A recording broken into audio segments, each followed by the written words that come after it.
जिस ढंग से राजनीतिक संदर्भ पश्चिम बंगाल के मुख्यमंत्री ने उठाया, यह सबसे दुर्भाग्यजनक और खेदजनक है। आप मुद्दे से भटकाना चाहते हैं क्या? और यह भी कह रही हैं आप कि फांसी होना चाहिए, ये आपके अधिकार क्षेत्र में है। ट्वीट वाले को क्विट कर देता है। अपराध शून्य होने का कोई अगर मंत्र है तो तेजस्वी यादव दे दें। भाई सुशासन का मतलब अपराध शून्य हो जाए, यह उनको ज्ञान नहीं है। 14 घंटा आपको ट्वीट करने में लगा था, 14 घंटा संवेदना का, और जाने में तो 25 दिन लग गया आपको। पुलिस ने अपराधी को खोज के निकाल के जेल पहुंचा दिया, तब पर भी आपको कानून के राज का एहसास नहीं होता है। तो माननीय उच्च न्यायालय के न्यायाधीश पर सवाल खड़ा कर रहे हैं। अगर हिम्मत है तो आप कोर्ट में इस बात को बोलिए। तो नमस्कार, मैं साकेत कुमार, आप नवभारत टाइम्स देख रहे हैं। कोलकाता ट्रेनी डॉक्टर मामले को लेकर जिस तरीके से रेप हुआ, फिर हत्या हुई, उसके बाद अब देश भर में जनता आक्रोशित है। इसके साथ साथ डॉक्टरों में भी आक्रोश है। आईएमए ने 24 घंटे का हड़ताल किया है, साथ ही साथ एनएमसीएच अब अनिश्चितकालीन हड़ताल पर जा रही है। हमारे साथ बातचीत करने के लिए जदयू मुख्य प्रवक्ता नीरज कुमार है। कैसे देख रहे हैं इस अब जो कोलकाता में ट्रेनी डॉक्टर के साथ रेप हुआ, फिर हत्या कर दी गई, अब जो विपक्ष है इसके ऊपर चुप नजर आ रहा है कि पश्चिम बंगाल में डॉक्टर के साथ जो विभत्स घटना हुई वह सामाजिक पाप था, और जिस ढंग से राजनीतिक संदर्भ पश्चिम बंगाल के मुख्यमंत्री ने उठाया, यह सबसे दुर्भाग्यजनक और खेदजनक है। अब यह घटना हो गई, भाई प्रशासन का काम क्या है? तुरंत त्वरित कार्रवाई करना।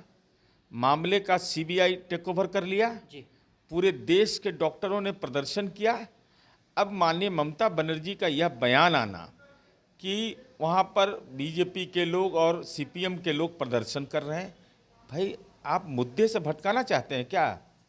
मूल सवाल है कि जितना बड़ी जघन्य घटना हुई, और यह भी कह रही हैं आप कि फांसी होना चाहिए, ये आपके अधिकार क्षेत्र में है। जो आपके अधिकार क्षेत्र में तो कार्रवाई किया नहीं। अब सीबीआई ने मुकदमा ले लिया है, और हम समझते हैं कि इसका जल्द से जल्द निष्पादन होकर के न्यायिक प्रक्रिया के तहत उसको कड़ी से कड़ी सजा मिले, कानून के जबड़े में वो कैद हो, यह जनता की उम्मीद है। और चिकित्सक भगवान होते हैं, जिसने भी ये कुकृत्य किया है किसी भी व्यक्ति के साथ करे, ये तो जघन्य अपराध है।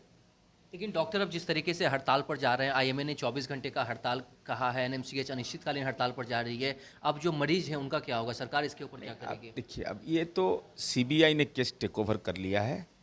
भरोसा रखना चाहिए तंत्र पर जी। और डॉक्टर भगवान होते हैं, मरीज आपके भरोसे हैं। और कौन लोग रहते हैं? गरीब गुरबा लोग रहते हैं सरकारी हॉस्पिटल में, जो सामान्य परिवार के लोग रहते हैं। इसलिए डॉक्टरों को भी संवेदनशील होना चाहिए ऐसे सवाल पर। जब सीबीआई पर भरोसा है, सीबीआई ने केस ले लिया है, तमाम एविडेंस उसके पास पहुंचा दिए गए हैं, तो हम समझते हैं कि मामले का उद्भेदन भी हो जाएगा और त्वरित रूप से न्यायिक प्रक्रिया के तहत कार्रवाई भी होगी। इसलिए डॉक्टरों को ऐसे सवाल पर, आम लोगों की संवेदना उस महिला चिकित्सक के साथ है जिसने ये कुकृत्य किया, उसके प्रति घृणा है, आक्रोश है। तो डॉक्टरों को भी यह समझना चाहिए कि मरीजों के हित में ही फैसला लेना चाहिए। नीरज जी, बांग्लादेश का मामला हो या फिर बंगाल का मामला, वैसे तो विपक्ष जो है वो बहुत चिल्लाते हुए नजर आता है, लेकिन इसके ऊपर पूरी तरीके से चुप नजर आ रही है। और दूसरे सवाल कि बांग्लादेश में जिस तरीके से जो हुआ, अब क्या बिहार का जो बॉर्डर है वो सुरक्षित है घुसपैठियों से? देखिए, महत्वपूर्ण विषय है कि देश का राष्ट्रीय सुरक्षा का यह मसला है। इसमें दलगत मतभेद नहीं रखना चाहिए। राष्ट्रीय सुरक्षा, चाहे बांग्लादेश का बॉर्डर हो, नेपाल का बॉर्डर हो, चाहे दूसरे देश के बॉर्डर है, वो देश का हमारा सैन्य बल इतना पुरुषार्थी जरूर है कि उस पर निश्चित रूप से नियंत्रण स्थापित करने में हम सफल होंगे, कहीं कोई परेशानी नहीं है। लेकिन राजनीतिक आलोचना, भाई कहीं भी हिंसा होती है, ये दुखद है। हिंसा की घटना दुखद है, और इस समरसता, चाहे वो बांग्लादेश रहे चाहे पाकिस्तान रहे, हम तनावपूर्ण अपने पड़ोसी से रिश्ता नहीं चाहते हैं। हमारा हमेशा नीति रहा है कि हम सम्यक रिश्ता, सौहार्दपूर्ण रिश्ता रखें। लेकिन आलोचना का स्वर जो है, यह राजनीति के बदलते सुर हैं। राष्ट्रीय सुरक्षा, आतंकवाद जैसे गंभीर मसले पर, विदेश नीति पर कभी मतभेद नहीं रहा है। अब तो नई परिपाटी विकसित हो रही है, ऐसे सवाल पर भी लोग राजनीतिक मतभेद रखते हैं। अब महिला अपराध हुआ, अब इसको व्यापक संदर्भ में देखना चाहिए और भविष्य की चुनौतियों को देखना चाहिए कि कैसे इसका समाधान निकले, इस पर दृष्टिगत रखना चाहिए। बिहार में लगातार बढ़ते अपराध को लेकर तेजस्वी यादव सोशल मीडिया पर एक्टिव नजर आ रहे हैं। लगातार जो भी अपराध घटनाएं हो रही है उसे लेकर वो अब ट्वीट करते हुए और डाटा जारी करते हुए नजर आ अरे रहे भाई, हैं। ट्वीट से पॉलिटिक्स होता है। ट्वीट वाले को क्विट कर देता है। अपराध शून्य होने का कोई अगर मंत्र है जी तो तेजस्वी यादव दे दें, जाप करके लौटा देंगे। लेकिन मैं बता रहा हूँ भाई, सुशासन का मतलब अपराध शून्य हो जाए, यह उनको ज्ञान नहीं है। जी। इस श्रद्धेय अटल बिहारी वाजपेयी जी ने सुशासन का मतलब समझाया था कि शासन तंत्र को ठीक कर देना जी और उसको बेहतर बनाना। तो सब ठीके रहता तो सूचना का अधिकार क्यों बनता? सब ठीक ही रहता तो भारतीय नागरिक संहिता क्यों बनता? भाई, ये तंत्र को ठीक किया जाना है। अपराधी के खिलाफ कार्रवाई अगर नहीं होती है तब यह, अरे आपको तो तेजस्वी यादव एहसास होगा कि मुकेश सहनी जी आपके सहयोगी, जी उनके पिता की निर्मम तरीके से हत्या कर दी गई। 14 घंटा आपको ट्वीट करने में लगा था, 14 घंटा संवेदना का, और जाने में तो 25 दिन लग गया आपको।